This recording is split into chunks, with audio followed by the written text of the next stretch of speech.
Now, one of the #1 things that when somebody is on their back and you're up, remember that in judo class, your grappling match gets to go pretty much as long as you want it to. You guys are allowed to roll and look all jiu-jitsu and all that if you want, and spend an hour on it if you want. I don't care.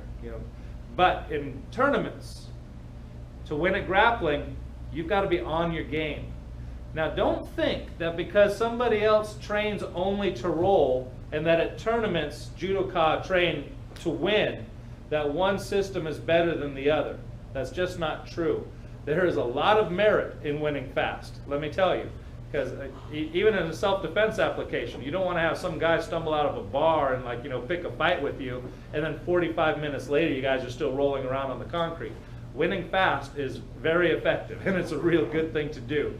Now, when somebody's on their back, in regards to judo, I don't want to just sit here and I don't want to be playing with their feet and doing all this kind of stuff. I need to get from here to there to a hold like that, okay? If I don't make something happen within 3 to 5 seconds tops, they're standing us back up. Now, if you get a good ref and they see you chasing it down and it actually looks like you're going to achieve something, they might let it play. But a lot of refs, no, they'll be like, I've seen refs say stand up after like 1 second, and a lot of our top competitors probably have too. But when somebody gets like this, first things first, sides of the knees. And how do you grab? Fingertips, right down here along the seams, lift. You can get a real good grip just with your fingertips.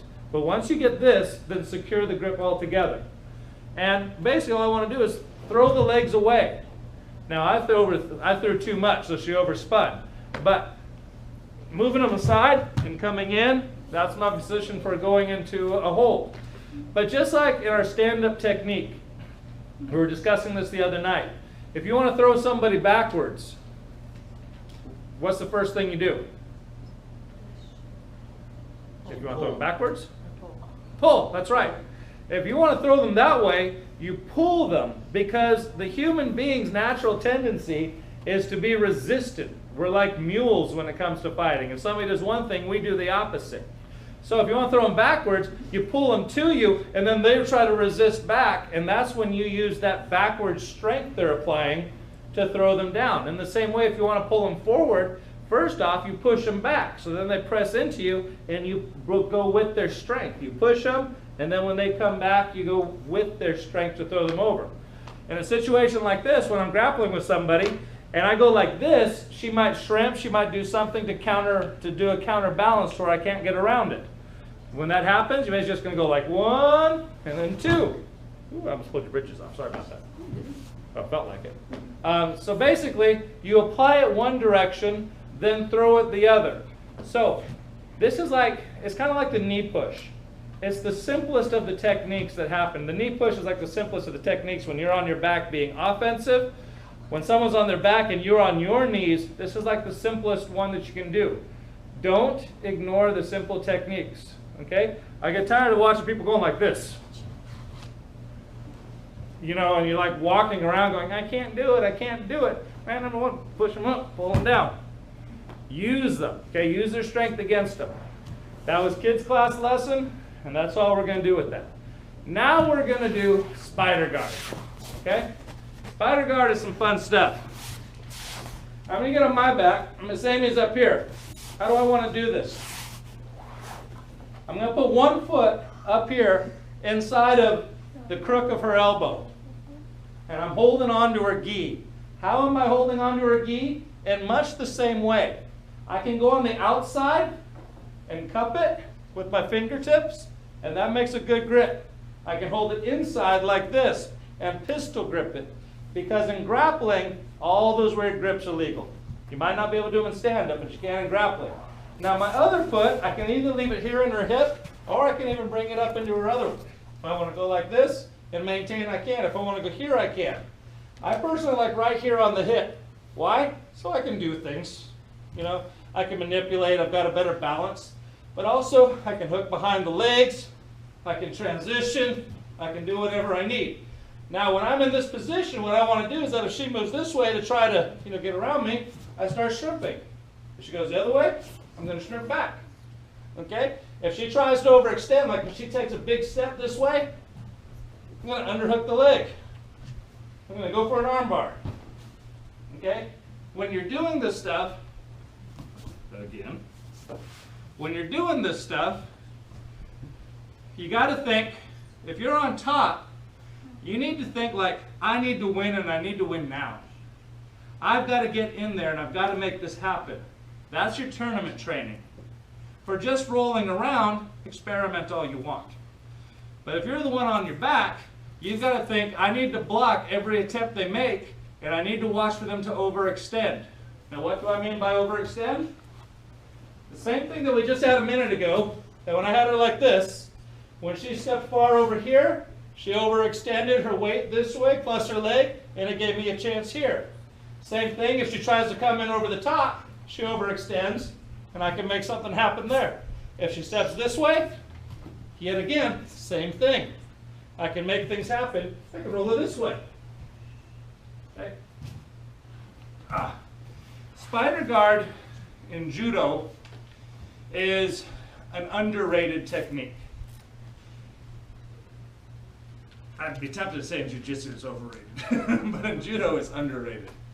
We don't hardly ever use it because oftentimes when you tie up with somebody, you stall out. Whenever you get yourself in any kind of a guard position, the referee already knows it's going to be more than 3 to 5 seconds, so they'll just go get up. That has nothing to do with rolling in class. That has nothing to do with self-defense grappling. But again, another way to speed up your spider guard, though, is to make it happen. If you get yourself in spider guard and you're the one on bottom, shoot deep. Okay, don't wait for them to overstep. You shoot in, spider out, if I may. I've got Miss Amy right here. She's not stepping in. She's holding back. Maybe she's like, I don't want to grapple with him. He's big and ugly, and he might win if I grapple. So I'm sitting there going, 1, 2. She's not doing anything. So then I got to make something happen, and I shoot in. Or I like scoot in deeper and lift up and make a technique roll. Okay? Basically, you need to then start thinking, instead of going, man, spider guard's a great defensive guard from the back on the ground, instead of sitting there thinking that, you've got to make the transition now to go, okay, spider guard's a great defensive technique, now I got to go offensive. Make something happen. You guys know that in stand-up technique in judo, you've got 3 to 5 seconds. Every 3 to 5 seconds, you got to make something happen. You need to be trying to throw. You should think the exact same way on the mat. A minimum of every 3 seconds, I need to be trying to transition to a win. You know, if they give you 3 to 5 seconds, then you need to be going 1, 2, 3, make something happen. 3, I'm making something happen. You need to be rolling those techniques out. So if your opponent doesn't extend in, you can scoot in, you can pull to extend them over you, but basically you need to make something happen to ensure that if you're the better grappler, you get the time on the mat. Everybody understand what I'm saying? Good deal. Got some. Now I want y'all to watch this for a second. Xavier, Miss Amy's got me in Keisugatame. Now, Keisugatame, Kamishio Gatame, modified side control, very powerful holds. Somebody gets them sunk in on you, good luck. You know, they say that like once somebody gets it sunk in about 85%, you might just be done, you know, if they really know what they're doing. However, when somebody puts you in a hold, you guys all know a number of escape techniques. Remember, one technique doesn't work. It's kind of like when you're in a stand-up match and you go like Ogoshi, Ippon Seinagi. You try these single shots and you know they don't work. You've got to get a flow going. You've got to make something happen. Well, in the same way, you know, Amy's got me held down. If I'm going to try to escape, I've got to do multiple escapes. I've got to use my hands for one. Guys, it gets a little frustrating, especially when you see upper rankers trying to get out of holds like this. And it's like, what are your hands there for? Use them. You know, get one up here on the shoulder, press in and spin. Hook it over here, sit up. You know, you've got to make your techniques go like this. And of course, one of the major techniques is grabbing a hold of the belt, pulling your feet in, bridging, sliding under, and rolling them over. You must know that technique. But now, when somebody's got you in the hold, they're going to be doing all these techniques on you. They say that if you don't get out of a hold in like the first 5 seconds, that the success rate of the person doing the hold goes up like 90%. Basically, if you don't get out in the first 5-6 seconds, statistically speaking, you don't get out. Half the time I think it's because people stop trying. They try to catch their breath, they go, oh, it's a good hold, it's this, it's that. Yeah, but you got to start exploding under there. And you've got to be like technique, technique, technique, technique. Every time that you're shifting, turning, bridging, whatever, your body friction starts developing. Once they start sliding on you, you have the opportunity to start making a gap. Once you get the gap, you can transition and get your arms in. You guys need to be fighting to the last second, okay? Until the person says Nipomo, you got to keep going.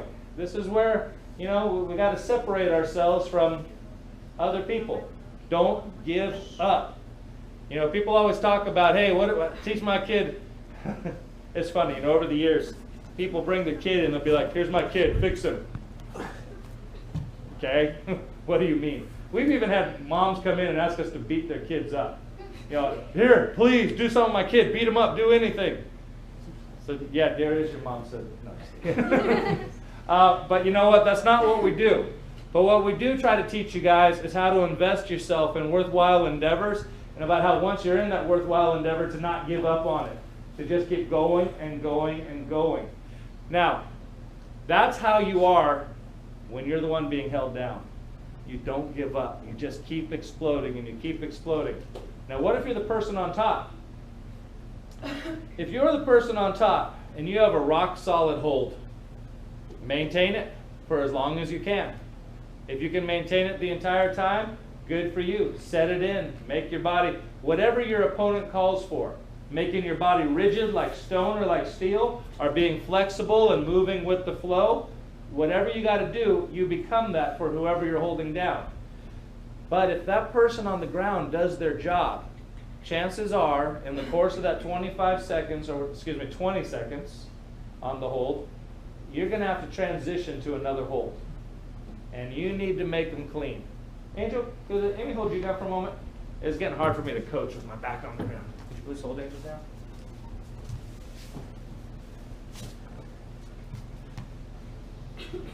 Now, Amy's got him in Kesa. Angel's going to let her work for the moment. She is going to go like this. She is going to take her right arm back and put it underneath his arm. She is now going to lean down and hug Angel's head, basically, with her other arm. Sliding it underneath, grabbing her own hand. Good. Flatten out. Now she's got herself into Munigatami, or modified side control. She is now going to slide her body around towards 12 o'clock. She's going to let go with her right hand, put it by his belt, slide up top. And now she's in Kamishio Gatame, upper four corners hold. Now she's going to take her right leg and slide it under her left and sit up in almost like a Kesa type position. This is called Ushiro Kesa Gatame. It's backwards Kesa. Now she's going to switch her legs and flatten back out on them, bringing her right arm around, switch her legs, flatten out, and now she's back into a kind of a modified side or a mune. If you go into the modified side, try not to leave your leg down here. Try to get yourself, there you go, parallel with the shoulders. If you leave your leg down here, you're going to get wrapped. So now she's there. Now she's going to sneak up close to his side. She can do it. Yeah, she can go right into a left side Kesa. She can also throw her left leg over, go into Tateshio Gatame. Then she can also pop her hips back up, slide her right leg, no, go back to the side, slide your right leg under and go back to the other side Kesa. Okay? And so basically she's going to be making a pattern all the way around Angel. So now on your own, slide all the way around and get back to the start position.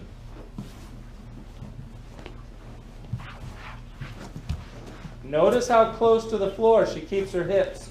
The dangerous part happens when she elevates her hips, because that's what allows Angel to rotate underneath. Very good. Just now, be careful, don't let him kiss you. Now put him in Kesa for a moment. Angel, turn into her. And then Amy, give me the backwards hop. Remember that one? Yeah. There we go. Nice, smooth techniques. This is what you guys are going to do now. Now, how many of you guys know Kesagatame? How many of you know north-south, Kamishio Gatame? Okay? How many of you know Mune Gatame? Okay? Most all of you. Good deal.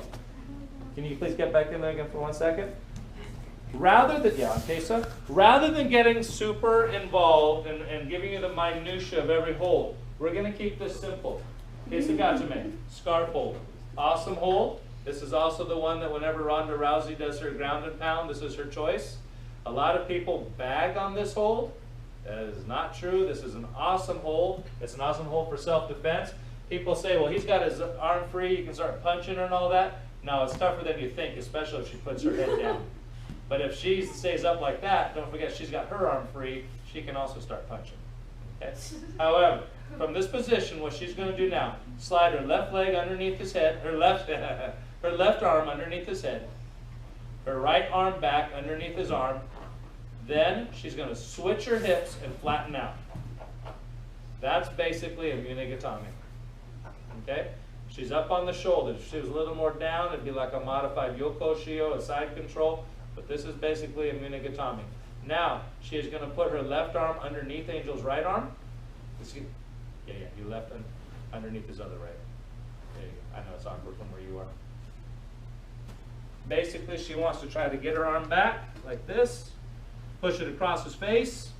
Flatten out. Slide back towards the head. There you go. Now, in this particular instance, if she keeps his arm across his face, she's got a nice crushing maneuver going on. Flattening out that bicep across his throat or his mouth adds a whole new level of pain and fun to the technique. Now, if Angel gets in that position, guess what he's going to do? He's going to try to slide his arm out. If she allows him to slide the arm out, go ahead and slide it out, Angel. She flattens right down into Kamishio Gatame. Now, forget that technique about the arm, now that you saw it, and understand that this is the next major hold. You go from Keisa, you go to Mune, you slide around to Kamishio. Now, from this position, she is going to put her left arm over Angel's arm, over. Then she's going to switch her hips and go into Ushiro Kesagatame. Good deal. Now, that arm that's on her hip gets to stay there. She's going to just transfer that arm to bear hug this arm and flatten out back into a Munigatami. Now she throws her leg right over his body, transitions to a front position. Go ahead. Tate Shiogatsume. Okay? Basically, although there's a minutia to each of these techniques, what you need to be thinking about is keeping chest contact the entire time, keeping your hips as low as possible, and continually keeping the crunch on them as you walk in a circle around them. That's all I really need you to think about, and you're going to find out that pretty soon you're going to realize what works and what doesn't. Okay? Grab a partner. Come on.